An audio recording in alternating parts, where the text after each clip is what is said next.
semua teman-teman, Assalamualaikum warahmatullahi wabarakatuh. Kami dari kelompok 5.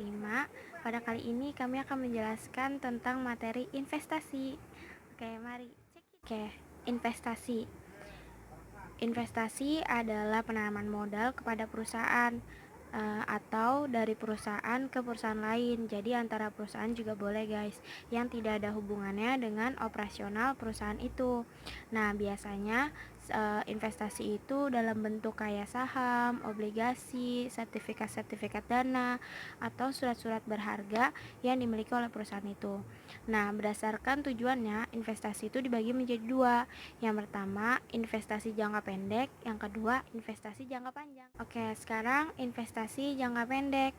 Investasi jangka pendek itu adalah investasi yang dapat dicairkan atau didanai dari kelebihan dana yang sifatnya itu sementara yang dimiliki oleh perusahaan, tapi dimaksudkan untuk dimiliki selama 12 tahun atau kurang dari 12 tahun. Nah, tujuan dari investasi jangka pendek itu adalah menjadi bermanfaat tuh nanti kelebihan cash flow-nya untuk sementara waktu atau bisa menambahkan dana. Kelebihan dari uang kas itu dalam suatu perusahaan tidak akan menimbulkan pendapatan karena itu kelebihan kas. Sebaiknya harusnya diinvestasikan selama masa relatifnya itu tidak terpakai.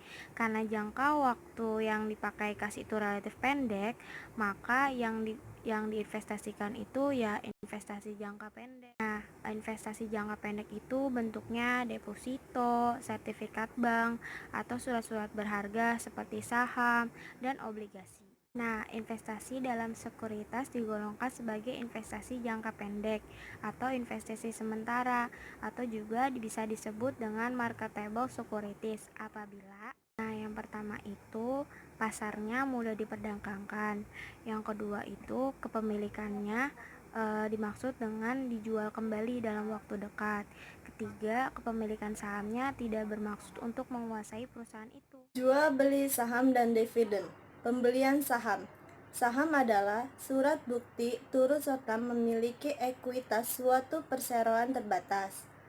Pembelian saham sebagai investasi sementara dicatat sebesar harga perolehan. Harga perolehan saham adalah harga beli saham ditambah dengan semua beban pembelian seperti provisi atau komisi bagi pialang, materai, dan lain-lainnya. Aset tidak berwujud adalah aset yang dimiliki oleh perusahaan yang secara fisik tidak dapat dilihat, yang umurnya diperkirakan lebih dari 1 tahun. Nah, contohnya seperti yang ada di sini ya. Penjualan saham. Apabila saham yang dimiliki dijual, maka selisih hasil penjualan dengan harga perolehan merupakan laba atau rugi. Laba jika harga jual saham lebih besar dari biaya, dan rugi jika harga jual saham lebih kecil dari biaya. Nah, perhatikan contoh pada gambar ini ya. Penerimaan dividen.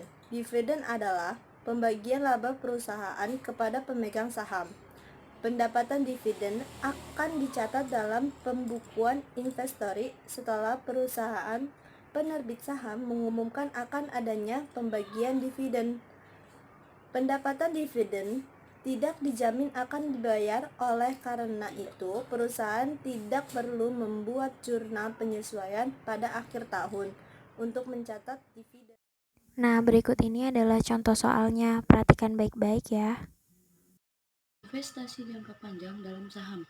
Investasi jangka panjang long-term investment adalah penanaman uang atau modal yang dilakukan perusahaan untuk jangka waktu beberapa tahun dan tidak dimaksudkan untuk memutar kelebihan uang.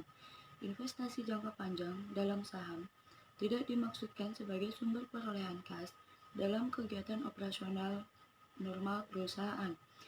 Justru investasi semacam ini dilakukan untuk memperoleh pendapatan, potensi, meraih keuntungan jangka panjang atau pengaruh terhadap entitas usaha lain. Ada 3 kategori dalam kepemilikan investasi jangka panjang dalam bentuk saham. Kategori tingkat kontrol investasi atas invest, metode akuntansi, kurang dari 20% tidak ada kontrol, metode biaya, 20% sampai dengan 50% pengaruh signifikan metode ekuitas, lebih dari 50% kontrol konsolidasi. Kepemilikan kurang dari 20%, investasi kurang dari 20%, saham perusahaan yang beredar dicatat menggunakan metode harga pokok atau biaya.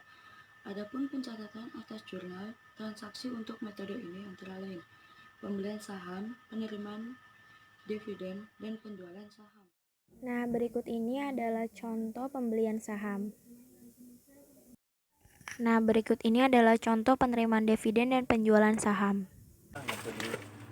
Kepemilikan antara 20% sampai dengan 50% dari saham yang beredar dicatat dengan menggunakan metode ekuitas. Metode ini akan mencatat saham pada awalnya sebesar biaya perolehan, termasuk komisi broker.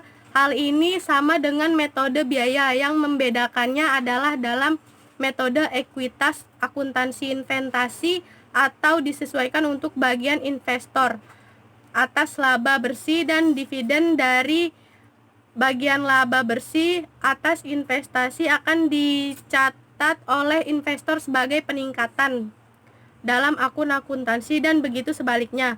Bagian rugi bersih atas investasi akan dicatat sebagai penurunan akun investasi, sedangkan dividen yang dikeluarkan akan mengurangi akun investasi. Dengan demikian, saldo investasi dapat berubah-ubah. Nah, berikut ini adalah contoh soal dan berikut dengan jurnalnya. Dilihat ya.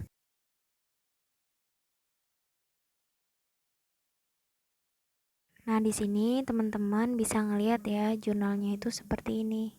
Pembelian kepemilikan lebih dari 50% saham perusahaan disebut kombinasi bisnis. Perusahaan dapat bergabung untuk menghasilkan lini produk yang lebih efisien.